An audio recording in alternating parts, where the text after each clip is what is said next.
කලින් වීඩියෝ එක අපි කතා කරා කොහොමද එල්නිනෝ තත්ත්වයක් ඇති වෙන්නේ? මේ පැසිෆික් සාගරයේ උෂ්ණත්වය වැඩි වෙන්නේ කොහොමද? ඒ සියල්ල කතා කරා.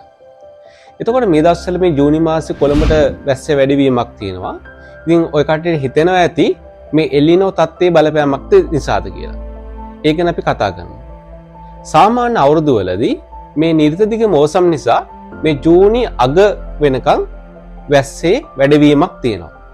ඒකල සාමාන්‍ය අවුරුදුවලදී ඒ වැස්ස වැඩි වෙන එක ජූලි වෙනකොට වැස්සේ අඩුවීමක් වෙලා උෂ්ණත්වය වැඩිවීමක් එනවා. දැන් ඔය කට්ටියට මේ පේන්නේ මේ ජූනි අග වෙනකොට වැස්සේ වැඩිවීම තමයි මේ පේන්නේ.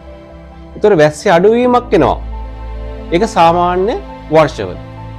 හැබැයි මේ එල්නිනෝ තත්ත්වයේ බලපෑම තමයි මේ වැස්සේ වැඩිවීම වෙනවා මේ නිර්තදිග මෝසම නිසා. හැබැයි අර සෙමින් අඩු වෙන ප්‍රමාණය සෙමින් වැස්ස අඩු වෙන ප්‍රමාණය සෙමින් අඩු වෙන්නේ නැතුව එකවරම වැස්ස අඩු වෙනවා. ඒ කියන්නේ ජූලි මුල වෙනකොට. එතකොට සාමාන්‍ය අවුරුදුවලදී ජූලි අගෝස්තු වල උෂ්ණත්වය වැඩිවීමක් එනවා.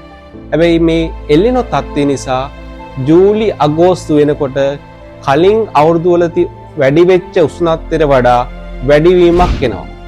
ඉතින් මේක කාලගුණේ. අපි බලමු එහෙම වේද කියලා. ඉතින් මේ එල්නිනෝ තත්ත්වය වගේම තමයි මේ ඉන්දියන් සාගරයේ ඇතිවන දීදව තත්ත්වය. ඉන්දියන් සාගරයේ ඇතිවන දීදව තත්ත්වය ගැන අපි ඊළඟ වීඩියෝ එකේ කතා කරමු.